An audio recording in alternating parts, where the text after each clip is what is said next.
Hey everybody, it's Will, your favorite sadistic DM here at the Madness Table.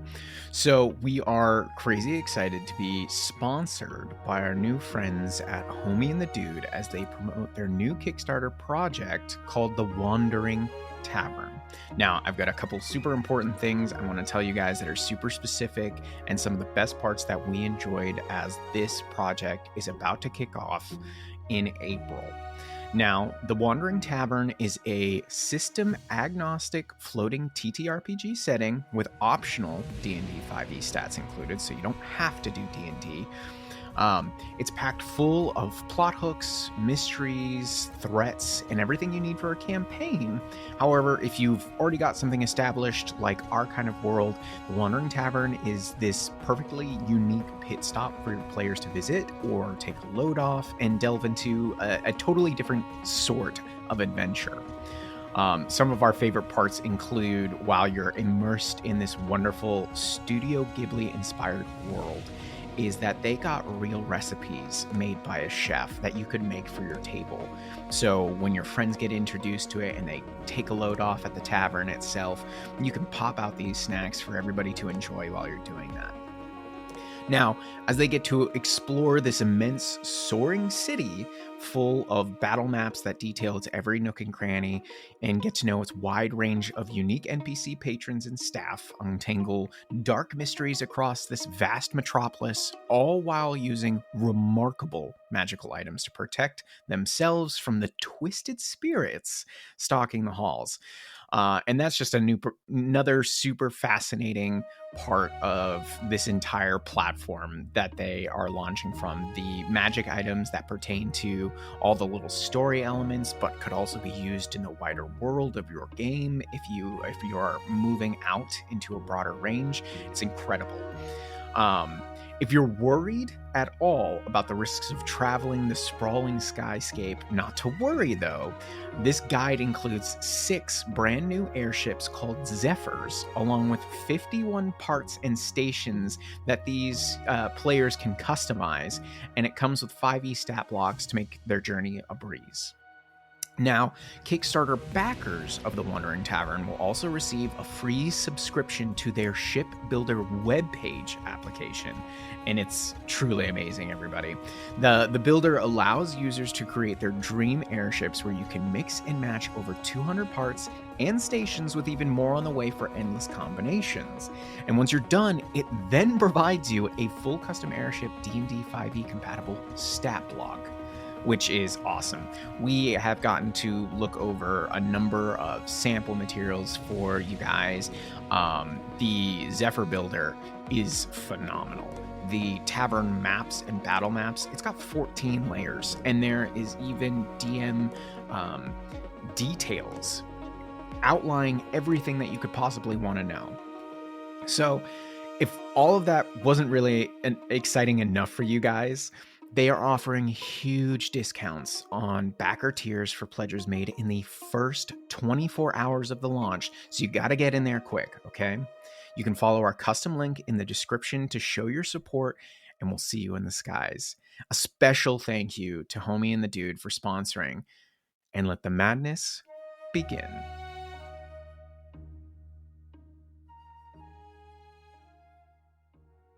Hello and welcome to another bonus action of your favorite podcast, The Madness Table, where the Madcasters and DM tell all on their way through a backlog of episodes until we reach the present, and then we'll start figuring out how this D&D game is actually played. But couldn't be us. That later. The main topic today will be what we're calling Blingdenstone Part 1, episodes 81 to 95. But we are going to begin with a few questions that we missed from the last bonus action from Neverlight Grove. These come from a Discord user, Sakajua, and if you would like to come on down with questions of your own, hop onto the Discord or send us an email at themadnesstable@gmail.com. It's one of the many ways contact us. We're also all over social media, Instagram, TikTok, Facebook, to name just a few. And if you are so moved, come on down to our coffee page, drop us a little bit of coin, help us take this podcast to the next level. But until such time, let's get into a few questions here. In the Neverlight Grove, you might remember that we encountered yet another demon lord. For the party here, how'd you feel about that? Meeting another one. And how do you feel about this one? Can you remind? Is this Zuckmoy? This was Zuckmoy. Yeah, it's Zuckmoy. Yes. How do we feel? What's our like power rankings here, team? What is the the scariest demon lord to each of us? Well, so this one was the first that we saw that had a giant tower taking up an entire area of the Underdark. And I believe we learned a little bit of lore of the like giant fungal growth of the Underdark that Zuggmoy was trying to marry. So the scale definitely felt larger on this one. Like, Demogorgon is creepy. The two heads, definitely nothing to scoff at. This is like world-ending level stuff, or the first that it really stuck with me that way. Yeah, for me, like a lot of the demon lords like that we've had, just like peripheral contact with, they're kind of Joker-esque in a way. They're I'm just a dog chasing cars. I wouldn't know what to do if I got one. Right. Like, for all intents and purposes, like Dagon's just doing Dagon stuff. Yeah. The Prince of Demon Boy is just doing Prince of Demon Boy stuff. Like, we can't really comprehend. Zuckmoy was like an eco-terrorist. Like, I will poison this earth. I will salt the earth, and nothing will spring from it but me.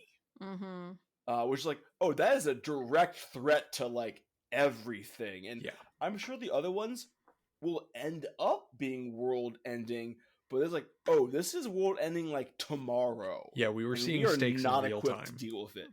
Yep. Totally agree. Yeah. Did you have? I mean, I think Sam, you might be a little bit biased as far as your favorite or least favorite demon lord. But do you have a definitive power rankings? I mean, favorite is very different than power ranking. I mean, I'm gonna say like Dagon and Demogorgon are definitely at the top of the power pyramid, in my opinion. Just because they're so massive that you really need something else equally as massive. Perhaps they go against each other one day. That would be cool. The true kaiju battle. Yeah. Let them fight. But in terms of my favorite, is Zaddy Grazzy.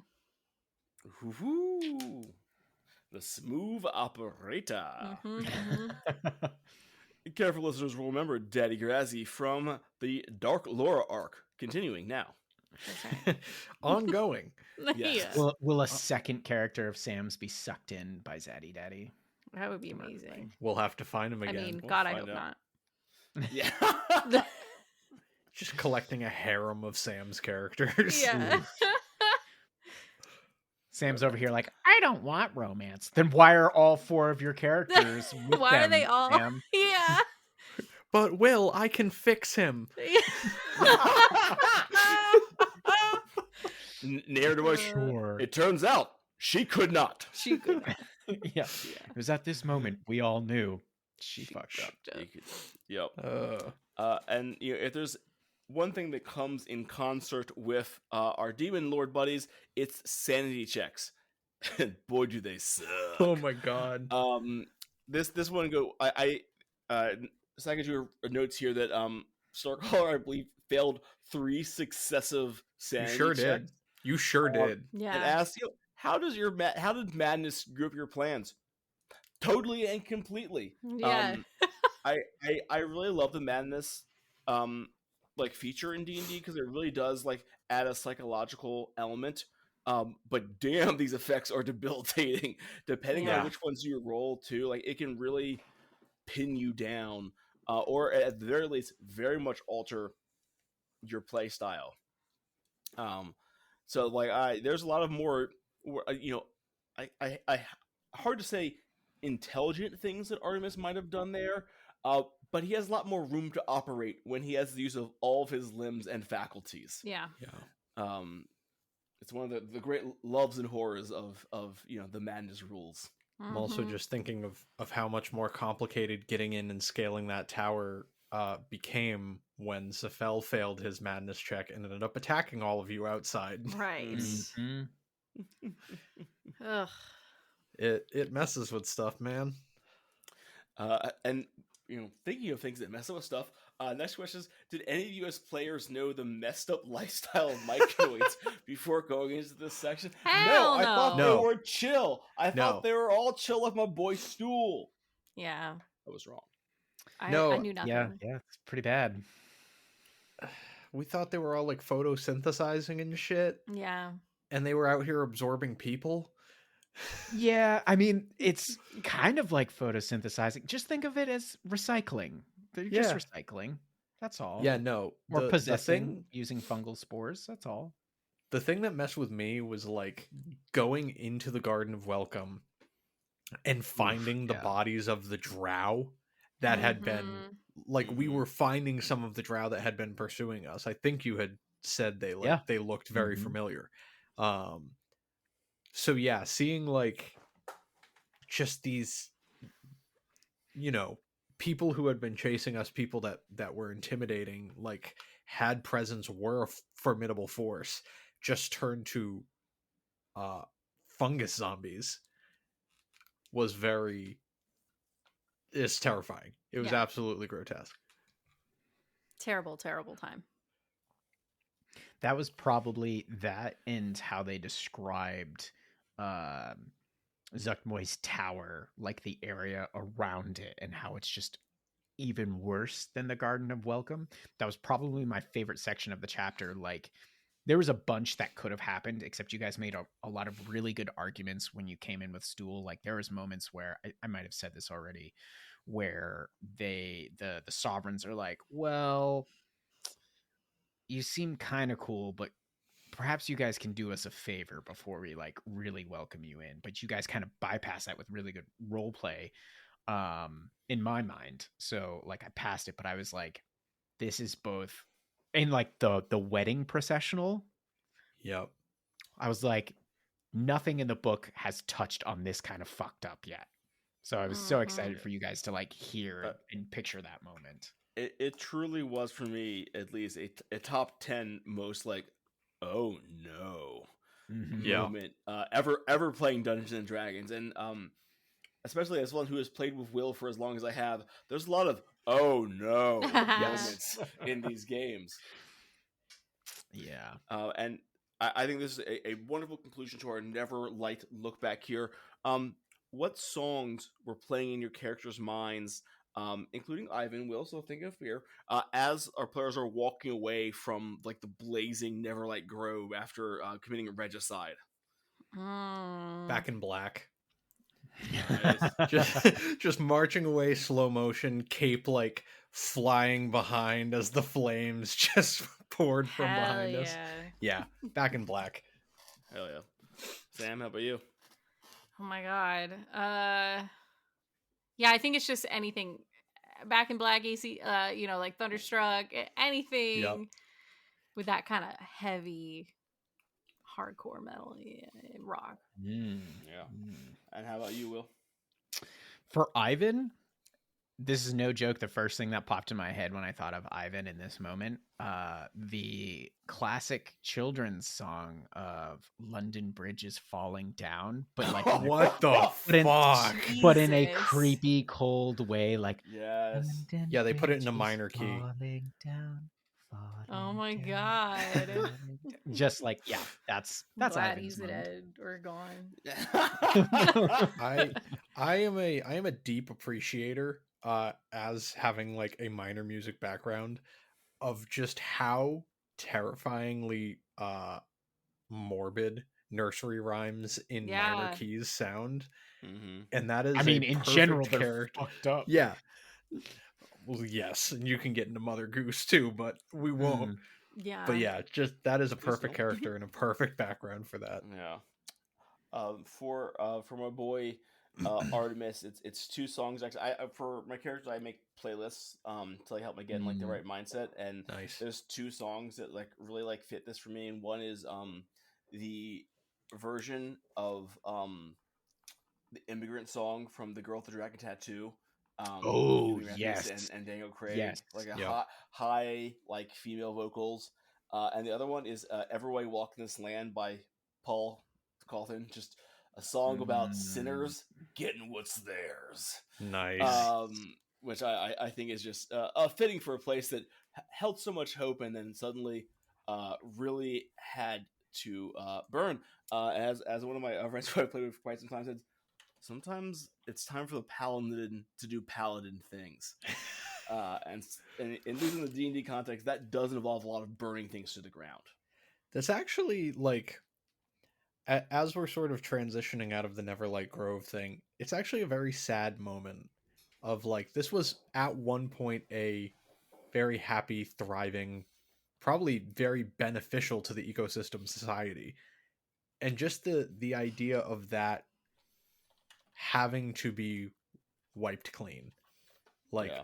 this is taken over, we can't do anything about this. This beneficial, this sort of symbiotic part of the environment needs to be torched.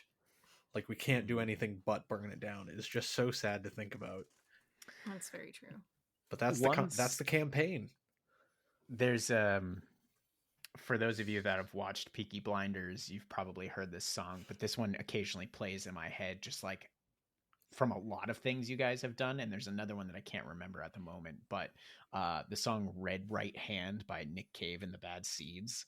That one comes to a mind a lot of times when you guys have like walked away from moments like that.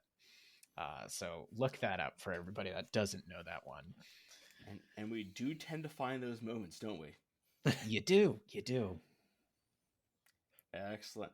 All right, so that concludes our look back at the Neverlight Grove. Now let's look back, but forward. No, you'll figure it out. To our beginning of our Blingdenstone arc. In this first few episodes, we enter the city, we make some first impressions, we meet perhaps the defining NPC of our entire 100 episode plus arc, Jimmy. We get our intro into Blingdenstone politics. We finally make our way into the Rock Blight, fight some Medusas and Earth Elementals.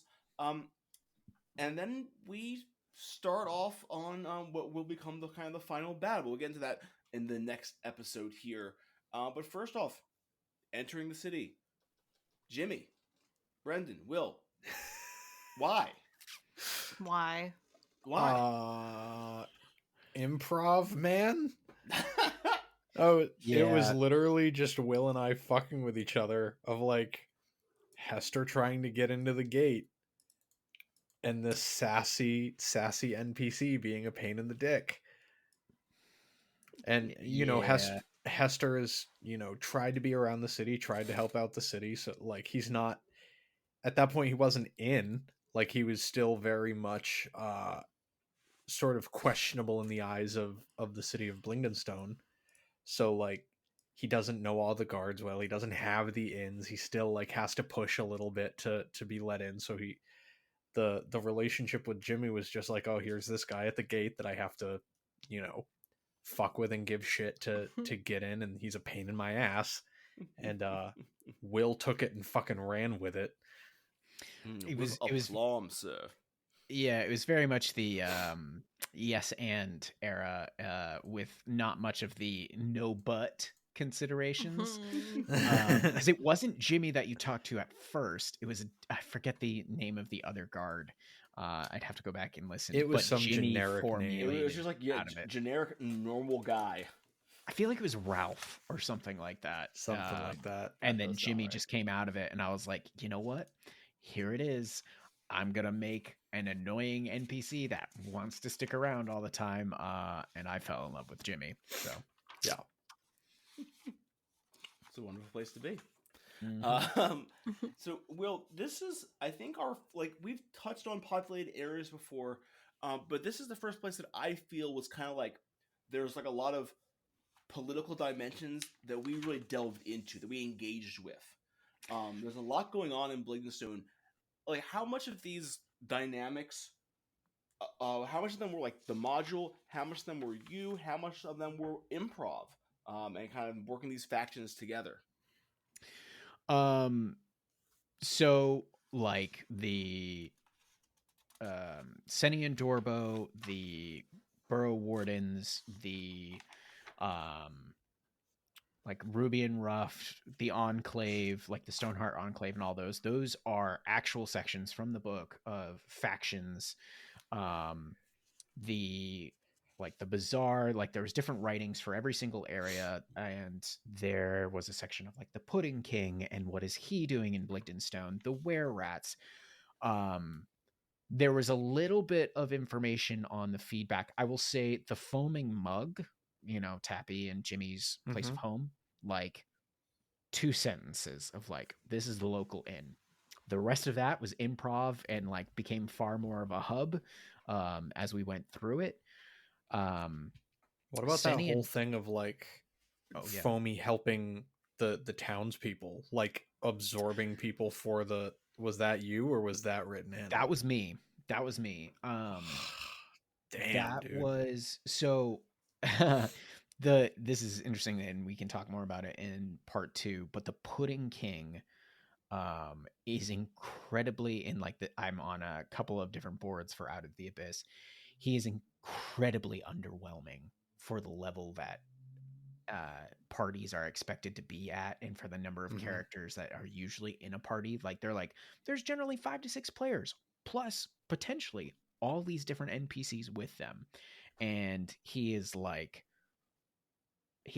honestly, if you guys had gone in and I had kept him the same way, it would have been a one-hit end of comp like fight. Pudding King, totally done, super underwhelming. And so what I wanted to do potentially was insert other nefarious ways in which the Pudding King was afflicting Blingdenstone that, if you guys picked up on, could begin to see his influence sooner. Like that was one of those things, is like, I didn't want it to just be a drop in, here's the BBEG of this section. I wanted there to be a potential build where you could, and mystery where you guys could catch on to, but you guys didn't, which was fascinating as well in its own right. Like it was a great surprise later on.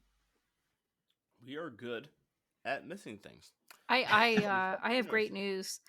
It was Jimmy, Carl, Ernest, and Jeremiah. Thank you, Sam. Thank you. You wrote down all of the guards' names? I felt they were important. Nice. And hey, you know one what? of them, you were very correct. Yeah. But yeah, there was, I would say the Burrow Wardens, not that fleshed out. I gave them the whole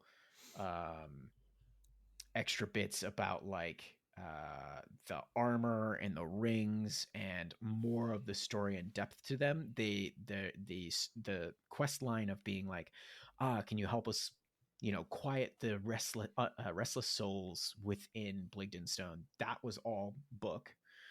But the depth in which it could go, the forge, that was homebrew. Wow. So I expanded on some things. I feel like the 2 factions that you guys didn't get a huge amount of time with to like really get in depths with were the Stoneheart Enclave, other than Nomi, and the Were Rat clan. But yeah, very nice. And well, like hopping to the Burrow Wardens here. Personally, I did not have Ghost building an army of child soldiers on my like bingo card. So points for originality, and also like we explored that, but not, I feel like, to its like full fruition. Yeah.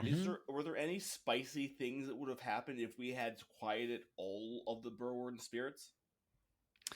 So the child soldiers being marshaled by Burrow Warden Jagger, that's from the book, actually. Them like trying to like resurrect the Burrow Wardens, that's the book. The extent to which it was going was different. The cool thing about that NPC child that wanted to join with you guys, and this is like a fun bit of how I extended the Burrow Wardens, is they were rune knights. They had learned their part of giant runic magic from stone giants that had lingered around Blingdenstone practicing their art. And for anybody that knows like D&D lore, stone giants are like the most runic magic adepts and artistically focused. And so in the previous generations, the Burrow Wardens had gone through that. So it was possible that you guys could have found a like full set of Burrow Warden armor. You could have gotten a special shield and potentially like a pick that were used by previous owners. You guys still have the ring, I think, of one of them, unless you gave it up. Hestor has it. I think Hestor has Yeah. it. But that was where that could have kind of culminated. But yeah, if you had fully quieted everything, and we might have a question that refers back to it. If not, remind me where the last ghost was that you guys had to figure out. But yeah, it could have been like a full, very quick revitalization of the Burrow Wardens had you guys finished that. Cool. Taking us back into our exploration of the city with expert tour guide Jimmy. We made our way to the market where we had our first ooze intrusion. So we mentioned this a little bit before, but oozes don't show up a lot in even mid-tier play. They're often a feature of a lot of classic dungeons, but also like kind of lower level play. What do you guys think of oozes as like a horror element and, you know, a feature of our you know, mid-tier game here? I think they worked really well as a method of infestation. Like, on its own, you're right, in mid-tier play, oozes aren't all that intimidating. But when you put hundreds of them in one place, especially with the level of subterfuge and the slow build of like infesting the town folk, it sort of puts an almost plague spin on it, and it was super effective. Like I think that did a really good job of making them a viable threat, even with the level of, you know, fight that we had in us, the resources at our disposal. Yeah, I think too, oozes in a trading market in particular, because there's so many commoners. Yep. And so it became less about killing the oozes and more about keeping the NPCs alive. And that adds a lot of layers to the combat, making it more interesting, even if you could kill them quickly. So I really like that. Nice. I have a soft spot for oozes. I feel like they don't really get enough play. So I was personally really excited to see them like out in center stage, and as we'll get into a little bit later, like Jublex is one of my favorite of the demon lords. I think he's very interesting, even if he appears very dull. If nothing else, I like it inscrutable evil. So that's something that him and Dagon very much have in common. For real, yeah. But getting on with our journey here, we made our way from the market through a few more social encounters, eventually ended up in the Rock Blight, where we, as apparently has become our wont, set off a series of several encounters. Will, did you really think that we were going to do all of them at the same time, or was that like news to you? There was definitely parts of me that were like, there's potential to attract more combatants into the field. I definitely did not expect you guys to try and trigger the stone. Like I feel like, correct me if I'm wrong, was the logic like, oh, if we insert the stone, everything will stop and we'll be good? That was the thought. The thought was that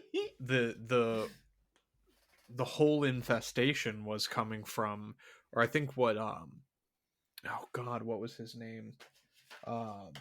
The priest. Hestor, your other character? No, the guy priest that we had spoken to that gave us the gem. Oh, yes. Allow me. Oh, please, Sam. Let's see these excellent note-taking skills. it Yeah, Gurnick? let's get Sam. Oh, Gurnick. Yeah, big Gurnick, G. yeah. Yeah. So I at least the information that Hestor translated from Gurnik was like, you know, put this stone in the rock, all the problems go away. And that was Hester's very rudimentary understanding. So he was like, okay, things are very bad here. We don't have the tools to fix this. I'm going to go slam this stone in the rock and hope that all the problems go away. Yeah. And it, in fact, did not work that way. Shockingly. I mean, Gurnik had limited information, so to know that stone had been essentially cursed by Ogrmark, the elemental prince of evil for like the plane of earth, or I said that basically.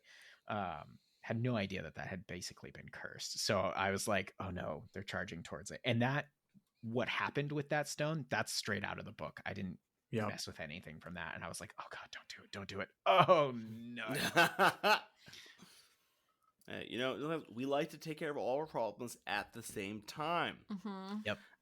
Speaking of problems, Sam, super clutch, saving Starcaller from turning to stone with a well-timed dimension door. I don't have a question, just thank you.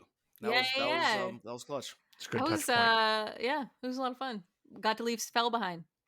Like that. Hestor, my bad. Brendan. I got to leave Brendan. You had already left Spell behind. Oh yeah, that's right.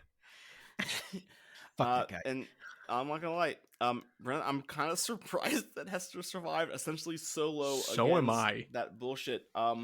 So my guy, how do you like having bonus actions? Pretty cool, huh? Oh, they were so good. They were so good for the,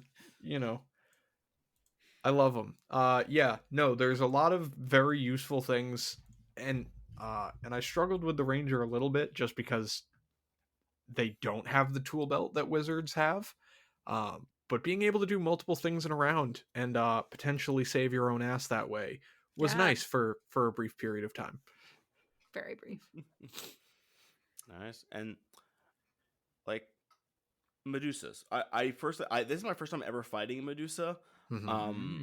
Like from the party, and then I'd love to hear from Will. Like, what was your what was your perspective on this? I feel like we always struggle mightily and produce some high quality content when enemies are really hitting us with either these madness saves or just condition effects. I think there's a lot that gets spicy in these situations. Yeah, we're not built towards surviving effects. We're very good at dealing damage and then getting the fuck out. Maybe not all of us, but some. But yeah, no, every time that an effect or an environmental sort of addition to the combat gets thrown in there, which Will has been doing increasingly, interestingly, it definitely ups the ante, and I personally love it because it makes us think a little bit harder. We struggle a little bit more. We do get more chaotic, and the content gets better that way. But yeah, always interesting to play with. What are your thoughts, Sam? Yeah, I would have to say, like, we really do just kind of get in there and hit everything hard and hope for the best. And if that doesn't work, then it starts getting a lot harder. but it's fun. Like, that's what I like for sure. I guess we don't consider the creature we fought on the mysterious island to have been a Medusa, even though it had similar. It didn't have like multiple. It was the basilisk and the hag on the island. Oh, the basilisk. So is the basilisk had the same. Doing that too. You're right. So similar, but not quite. And if you're wondering, Andrew, why didn't Starclar look away? I really thought that I'd roll better. I remember that now. The roll would come in my favor, and it just it did not. Super didn't. Oh well. Will, you seem to like these stony faced foes. How's the experience been for you? It was great. This was a very significant turning point for me in our campaign for realizing I could not just throw sacks of hit points at you guys anymore, and like there's quite a bit of that in the beginning of Out of the Abyss. And so that was like, it was like, okay, every combat is going to be a round because you guys have maxed out your ability to do huge damage. And unless the creature has an incredible AC or can have super high saves, I'm just not going to make it. So my hope is to roll high in the initiative, and hopefully the monster has some kind of other effect that I can at least delay one of you to make me survive another round to make the combat a little more interesting. And this was the first time I got to do that. What was really interesting, because to me it's fascinating, like, and when we get to the point that I will be a player, I know there's always those blinders because you're like, you have no fucking idea what's going on, versus like, I have the book in front of me here. But you guys remember that moment where you walked into the room and you saw the statue and he was like looking through the crystal and stuff like that? Do you guys remember that? Mm-hmm. Yep. That was the book's hint to you all to essentially break off crystals should you encounter the Medusa, because mechanically, and it says it right here in the book, Nahidra, who was the Medusa, if you were to use a crystal like that gnome had done, you would have had advantage on all the saves against her gaze, and you wouldn't have had disadvantage to attack her. So that was like their kind of trying to be subtle in your face hint, and I was like, ooh, Yeah, golly, it was just so clear. That's so interesting though, because to me that reads as, oh, this didn't work. Yeah, exactly. Like you see the guy poorly. He tried it and it didn't pan out that way. Mm-hmm. And that's what I mean, like on the DM side of the table, it's like, oh yeah, that's obvious, that'll totally work. As a player, your eyes are so focused, like you have blinders for like a horse on. You can only see what's in front of you, almost sometimes quite literally. Yeah.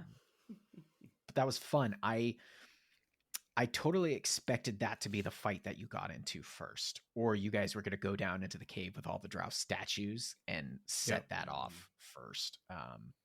But it was a wonderful, chaotic story, and how it unfolded, and I wouldn't change it. It's what we're best at.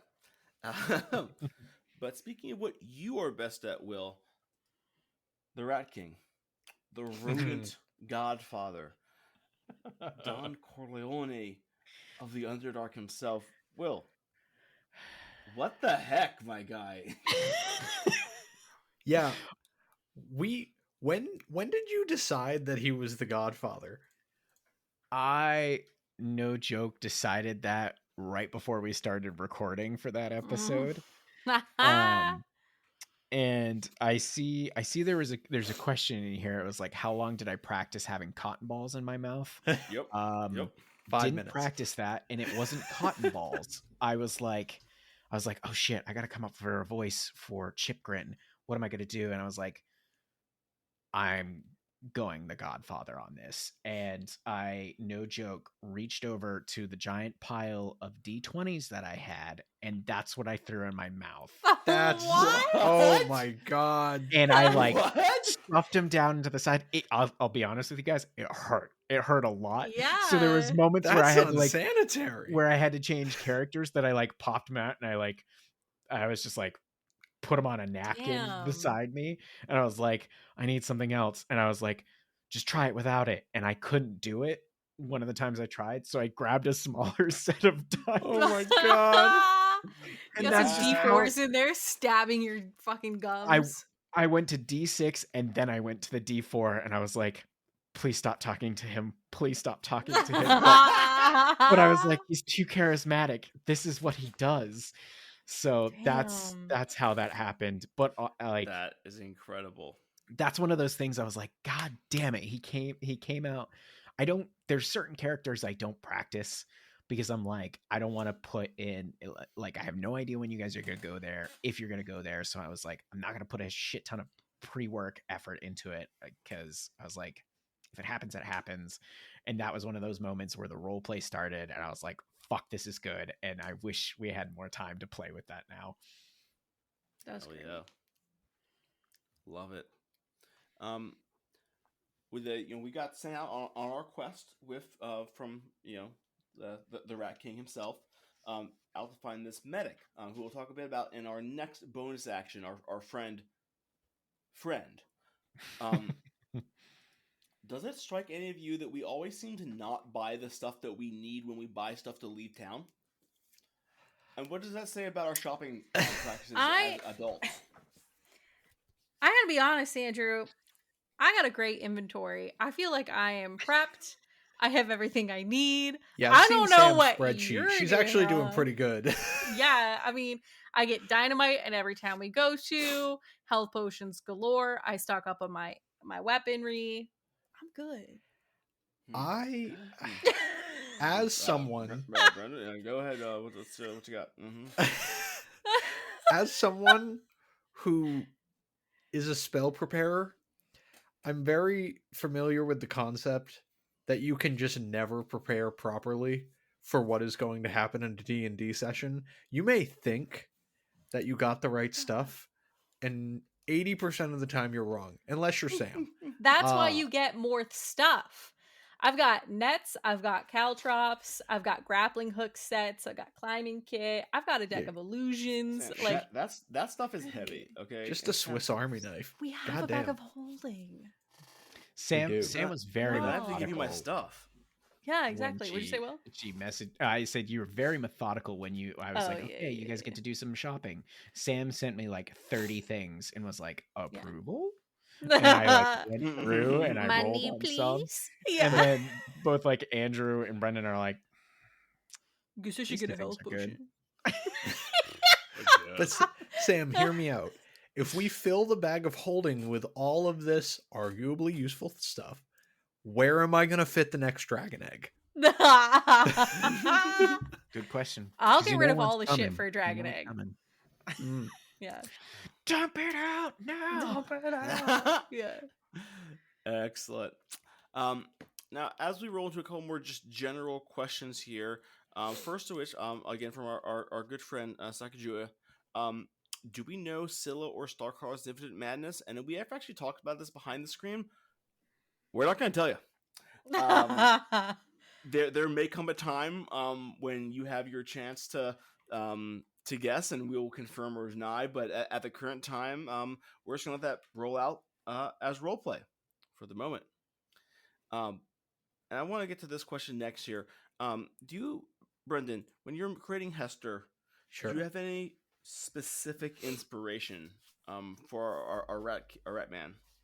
So I didn't have a like specific person or reference that I was building off of. It was a concept.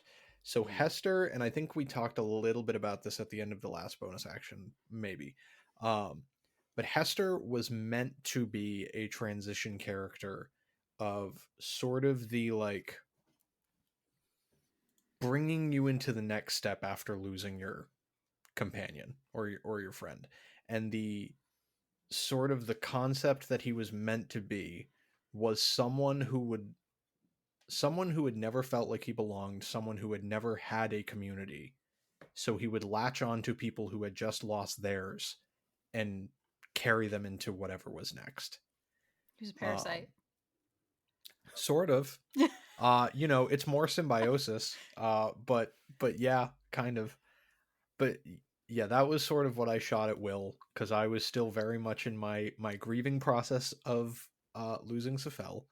And I was like, I don't know how we want to take this in the next few sessions. I know Safel is going to be gone for a little bit, but I want to sort of explore the dynamic of like that the outsider finding people who are lost. Like lost people finding each other and finding a path through that was sort of the main concept, I guess. You weren't just creating like a southern idiot. Why do I try to answer like questions? half rat? And now what I think we'll end this this episode with what I think is probably the definitive question of our podcast so far, the most important question, and I want each of us to answer this: Stool or Jimmy? I think it's no clarifications. It's go with your heart. Yeah, Pick one. Yeah. No. No explanation. Make an answer, and Yeah. then we're cutting it. Yeah. Yep. Sam, Jimmy. Andrew, Stool. Brendan. Brendan. You're gonna make me choose between the two people I hate. No clarifications. Your heart. No Stool. question, yeah. Ooh. Will. I have to answer him? It's Yes! Yeah, both- you do. They're both me. No Choose between your clarifications. babies. Pick. Which part of yourself do you hate more? I feel like this is a really good moment if I had the power to hit the recording button to be like, it's, and then I'd just stop it. Yeah. You still have to answer. Yeah, I'm not gonna do that. You are legally obligated. Daddy's favorite. Yeah. is to do What it did you now. What did you think you were gonna say that, and we were gonna be like, oh nah, he doesn't have to answer. No, choose, bitch. Going with. Hey everyone, thanks so much for listening, and a huge thank you to Homie and the Dude for sponsoring us through The Wandering Tavern. If you guys want to check out that Kickstarter, you can back it by visiting linktree.com/themadnesstable and clicking our link. You also support us by using our links. So you know what? You get an awesome Kickstarter product and you get to support your favorite podcast. So can't get much better than that. Thanks everyone again, and we hope you're all doing amazing. We'll see you next time. When? The madness